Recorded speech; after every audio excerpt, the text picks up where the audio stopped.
سلام به همگی. امروز می‌خوایم با هم بریم سراغ یه داستان خیلی تاثیرگذار. داستان زندگی مردی به اسم رحیم، یه نجار که تمام زندگیش بین صدای چوب و ابزارش از یه طرف و طنین یه عشق بزرگ و ناممکن از طرف دیگه گره خورده بود. عشقی که هم بلندش کرد و هم به زمینش زد. ببینین، اگه بخوایم کل داستان پرفراز و نشیب رحیم رو توی یه جمله خلاصه کنیم، میرسیم به همین جمله: واقعیت زندگی با رویا و خیال فرق میکنه و این درسی بود که رحیم واقعا به سخت‌ترین شکل ممکن یاد گرفت. اگه دنبال تغییری توی زندگیت هستی، اینجا همون جاییه که باید باشی.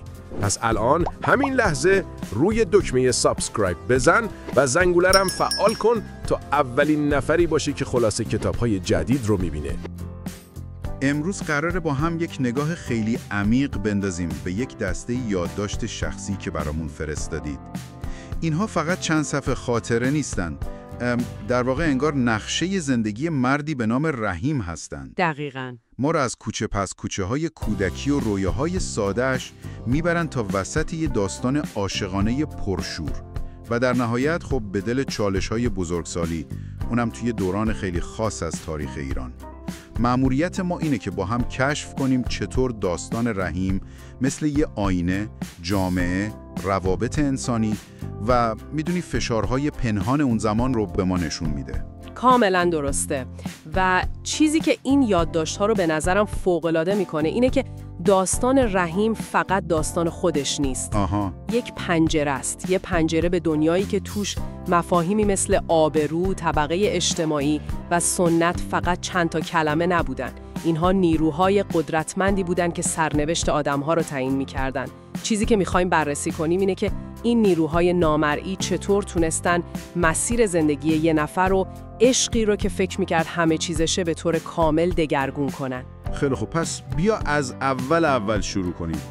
اولین تصویری که رحیم از زندگی یادشه خیلی تکان دهنده است. همون کلاس خوشنویسی؟ دقیقاً. توی کلاس خوشنویسی نشسته و داره از روی اون سرمشق معروف مینویسه.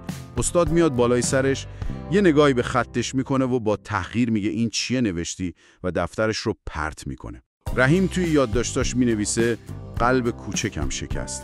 این اولین باریه که با بیرحمی دنیای بزرگترا روبرو میشه. این خاطره اول به نظرم کلید ورود به تمام دنیای رحیمه. از همینجا میفهمیم که با یه روح حساس و شکننده طرفیم. درسته. کسی که تایید و احترام براش حیاتیه. جالبه که این نیاز به تایید رو بعداً تو رابطش با استادکارش محمود آقا به شکل دیگه‌ای جستجو میکنه. آره، رابطهشون خیلی خاصه.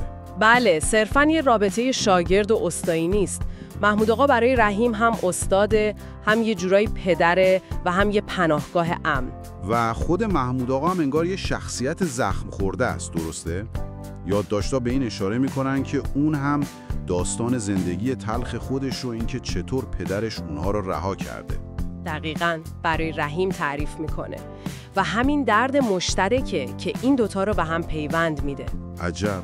رحیم تو وجود محمود آقا پدری رو پیدا میکنه که هم بهش مهارت یاد میده و هم بهش شخصیت میده. در واقع هویت رحیم به عنوان یه مرد نه توی خونه بلکه توی کارگاه و زیر سایه این استاد شکل میگیره. چقدر جالب. نکته جالبتر اینه که هویت رحیم از همون اول انگار توسط دیگران تعریف میشه. استادش، مادرش و بعدها پدرزنش هر کدوم انگار بخشی از تاریخ و ناکامی‌های خودشونو روی رحیم پروژکت میکنن. یعنی رحیم کمتر یه شخصیت مستقله و بیشتر شبیه یه بوم نقاشی برای استرابای زمانش عمل میکنه. در کنار این فضای کاری اما یادداشت‌ها پر از جزئیات گرم و دوست داشتنی از زندگی خانوادگیشه. بله. بالا رفتن از نردبون، این تصاویر یه دنیای خیلی ساده ولی صمیمی رو نشون میده. این تصاویر دنیای طبقه فرودست اون زمان رو به زیبایی نشون میده. جایی که سرمایه اصلی پول و مقام نیست. صمیمیته. دقیقاً، حمایت و صمیمیت خانوادگیه. مادر رحیم تو این بین یه شخصیت محوریه. یه زن سنتی، قوی و به شدت واقع‌بین. اون با تعریف کردن داستان‌های زندگی خودش و حکمت‌های تلخی که یاد گرفته، سعی می‌کنه یه سپر محافظتی دور پسرش بکشه. انگار میدونه چه خبره. آره، اون میدونه دنیای بیرون از اون خونه ساده چقدر میتونه بیرحم باشه. و دقیقاً همین حساسیت و همین دنیای ساده است که باعث میشه پیچ بعدی داستان زندگی رحیم هم خیلی زیبا باشه و هم خیلی خطرناک. بیا درباره لحظه‌ای صحبت کنیم که محبوبه وارد تصویر میشه. آها، نقطه عطف داستان. بله، دختر بصیرالملک، یه مرد ثروتمند و صاحب منصب. این آشنایی مثل قصه ها شروع میشه، نه؟ با نگاه‌های دزدکی و نامه‌هایی که رحیم لایه سنگ تو کوچه پشتی باغ میذاره. بله، ظاهر شبیه یه داستان عاشقانه است، اما در باطن از لحظه اول یه برخورد و تصادف دو جهان کاملا متفاوت. تقابل دنیاها. دقیقاً. عشق اونها که از همون ابتدا درگیر یه شکاف عمیق طبقاتیه. نکته جالب اینجاست که این عشق نه با کمبود احساس که با کمبود زبان مشترک محکوم به فناست. زبان مشترک یعنی چی؟ ببین، زبان محبوبه زبان آسایش، رفاه و جایگاه اجتماعیه. زبان رحیم زبان غیرت، وظیفه و آبروی سنتیه. اونها از روز اول دارن دو تا مکالمه کاملا متفاوت رو با هم پیش میبرن بدون اینکه خودشون بدونن. اوج این برخورد صحنه مواجهه رحیم با پدر محبوبه است، بصیرالملک. این بخش از یادداشت‌ها واقعا تکان دهنده است. خیلی. چرا رحیم بعد از چنین تحقیری باز هم برای این ازدواج پافشاری میکنه؟ این دیگه فراتر از عشقه. یه جور خدازاری نیست؟ سوال خیلی خوبیه. ببین، اینجا دیگه داستان فقط درباره عشق به محبوبه نیست. به نظرم این پافشاری واکنشی به همون تحقیریه که تمام عمر تجربه کرده. از اون استاد خوشنویسی گرفته تا نگاه‌های بالا به پایین جامعه. آها، پس یه جور اثبات خودشه. دقیقاً. بصیرالملک برای رحیم فقط پدر محبوبه نیست. اون نماد تمام اون قدرتیه که رحیم هیچ وقت نداشته.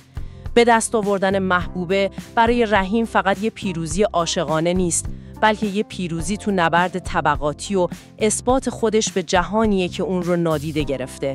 و حاضر براش هر کاری بکنه. حاضر برای این پیروزی هر تحقیری رو تحمل کنه. و در نهایت بصیرالملک با اکراه رضایت میده، اما با چه شرایطی؟ بله، شرایط سنگین. یه خونه به نام دخترش و مقداری پول ماهانه. اما جمله تهدیدآمیزش مثل یه شمشیر بالای سر رحیم باقی میمونه. اگر کوچکترین گرد ملالی بر دامن دخترم بنشیند، روزگارت را سیاه میکنم. این یه رضایت نیست، یه معامله قدرته. بصیرالملک در واقع رحیم رو به عنوان داماد نمیپذیره. کنترلش میکنه. دقیقاً. اونو به کنترل خودش در میاره. اینجا باید مفهوم آبرو رو تو اون زمان درک کنیم. آبرو فقط شهرت شخصی نبود، بلکه تمام سرمایه اجتماعی و اقتصادی خانواده بود. درسته. خدشه‌دار شدن آبروی دختر بصیرالملک میتونست به معنای تبعید اجتماعی و نابودی کل خانواده باشه. برای همین واکنشون انقدر شدیده. اون خونه و پول ابزاری برای کنترل رحیم و حفظ آبروی خودش بودن. این ازدواج از همون اول روی پایه‌های سست تحقیر و کنترل بنا میشه. و این پایه‌های سست هم خیلی زود خودشون رو نشون میدن. خیلی زود. بعد از ازدواج، رویای شیرین عشق به سرعت با واقعیت تلخ زندگی روزمره برخورد میکنه. رحیم تو یادداشتاش می‌نویسه که چطور محبوبه، دختری که تو ناز و نعمت بزرگ شده، حتی از پس روشن کردن یه اجاق ساده هم بر نمی اومده. خب این قابل پیش بینی بود. رحیم که تمام عمرش زن رو با تصویر مادرش یه زن مدیر و مدبر شناخته بود، به شدت سرخورده میشه. دقیقاً. اینجا همون بحث زبان مشترک خودش رو نشون میده. بحثاشون ظاهراً سر کارهای خونه است، اما در واقع سر چیز دیگه است. سر تفاوت جهان بینیشونه. محبوبه ناخودآگاه منتظر زندگی شبیه به خونه پدریشه، با همون سطح از رفاه و آسایش. رحیم نه تنها توانایی فراهم کردنش رو نداره، بلکه اصلاً درکی از این نوع زندگی نداره. دنیای اون دنیای کار سخت و قناعته. پس سرخوردگی دو طرف است. کاملاً. محبوبه احساس میکنه بهش دروغ گفته شده و رحیم احساس میکنه همسرش یه شریک زندگی واقعی نیست. و در این میان مادر رحیم مثل یک کاتالیزور عمل میکنه. مدام به رحیم هشدار میده. آره، نقش مادر خیلی مهمه. داستان زندگی خودش رو تعریف میکنه که چطور پدرش سر مادرش هو آورده. نصیحت کلیدیش به رحیم اینه: یار یکی، دل یکی، دلدار یکی. این نگاه به شدت سنتی طبیعتاً با دنیای محبوبه در تضاده. مادر در اینجا نماینده عقلانیت سنتی و تجربه زیسته است. اون از همون اول میدونه که این ازدواج از جنس دنیای اونها نیست و شکننده است. پس سعی میکنه آمادش کنه. بله، سعی میکنه پسرش رو آماده کنه. اما رابطه پرتنش محبوبه با مادر شوهرش در واقع یه جنگ نیابتی بین دو طبقه است. محبوبه تو چهره مادر شوهرش فقر و دنیایی رو میبینه که ازش فرار کرده و میترسه دوباره بهش برگرده. و مادر رحیم هم تو چهره محبوبه یه عنصر خارجی و شکننده رو میبینه که میتونه زندگی ساده پسرش رو نابود کنه. جالبه که این درگیری مادر شوهر و عروس انگار یه موضوع جهان شموله. شاید امروز دیگه بحث سر روشن کردن اجاق نباشه، ولی اصل ماجرا همونه. آره، دنیای دو نفره یه زوج چیزیه که خیلی‌ها هنوز باهاش درگیرن، فقط شکلش عوض شده. کاملا درسته. این داستان یه نمونه بسیار غلیظ شده از همین تنش هاست. تو دنیای رحیم این تنش ها به خاطر دیواره های بلند طبقاتی بسیار ویرانگرتر بودن، چون هیچ زبان مشترکی برای حلشون وجود نداشت. و بعد ضربه نهایی به این رابطه شکننده وارد میشه. یک تراژدی بزرگ، مرگ پسرشون الماس. بله. این فقدان دردناک اونها رو کاملا از هم جدا میکنه.